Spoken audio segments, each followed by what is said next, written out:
आज की वीडियो में हम बात करेंगे पुरुष और प्रकृति। सबसे पहले जान लेते हैं ब्रह्मांड में पुरुष और प्रकृति कौन सी चीजों को कहा जाता है। पुरुष यानी कांस्टेंट, यानी एक चीज जो फिक्स्ड है, जिसका आकार फिक्स है, जिसका वजन फिक्स्ड है, तो ऐसी चीजों को हम क्या बोलते हैं? पुरुष बोलते हैं। प्रकृति वेरिएबल को हम बोलते हैं। वेरिएबल का मतलब जिसका व्यवहार जो है संतुलित ना हो, यानी जिसका व्यवहार समय अनुसार बदलता रहे।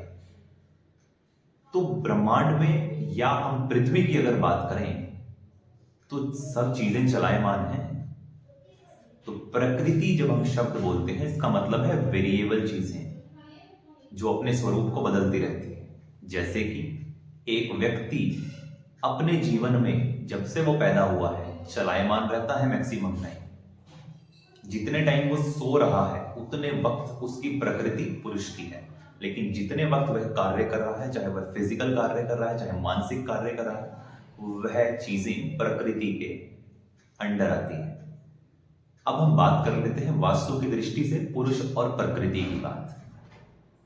वास्तु की दृष्टि में घर एक फिक्स्ड स्ट्रक्चर है, यानी यह कांस्टेंट रहता है। इसके अलावा घर में पिलर्स हैं जो फिक्स्ड रहते हैं। तो जितनी भी चीजें आपकी एक जगह पर फिक्स्ड हैं, ये सभी पुरुष की श्रेणी में आती है। स्पेशली स्ट्रक्चर जो है वह कभी भी नहीं बदलता। इसके अलावा घर का इंटीरियर प्रकृति के अंडर आता है। घर के इंटीरियर में चीजें चलायमान होती हैं। आप स्वयं भी घर के अंदर प्रकृति को निर्मित करते हैं। आप भी चलते रहते हैं और आपके घर का सामान भी पोजीशंस जो है अलग अलग वक्त पर आप बदलते रहते हैं। आज टीवी इस दीवार पर है तो कल किसी और दीवार पर हो जाएगा। तो जितना भी इंटीरियर है ये प्रकृति में आता है।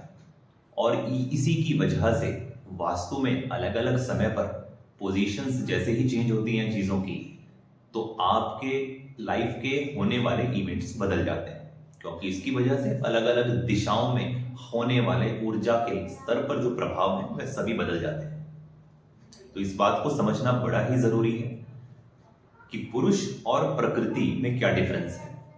यह ऑकल्ट साइंसेज में आप जब भी पढ़ेंगे ऑकल्ट साइंसेस, इसके लिए फाउंडेशन है।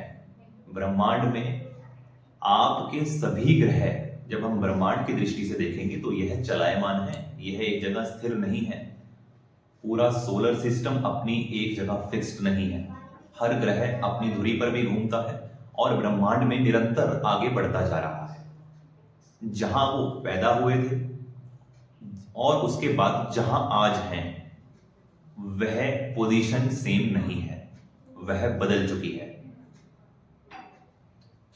पृथ्वी के भीतर जल चलायमान है, प्रकृति के क्षेत्र में आता है। जंगलों में पेड़ों की ग्रोथ प्रकृति में आती है, क्योंकि पेड़ निरंतर अपने जीवन भर रहते एक जगह हैं, लेकिन उनकी इंटरनल ग्रोथ की वजह से उनमें हर मौसम में फर्क आता है। कभी वह हरे रहेंगे, कभी पतझड़ होगी, और कभी अलग अलग समय पर उनके साथ वायु के चलने की वजह से, वायु भी प्रकृति का ही एक खेल है, वायु भी एक जगह स्थिर नहीं है। ऐसी सभी चीजें पृथ्वी पर जो भी चलायमान है वो पृथ्वी के वास्तु के हिसाब से चलायमान है, यानी वेरिएबल है, बदलती रहती हैं, और प्रकृति की वजह से ही सृष्टि जो है चल रही है। तो आपको इस बात का बहुत ध्यान रखना है।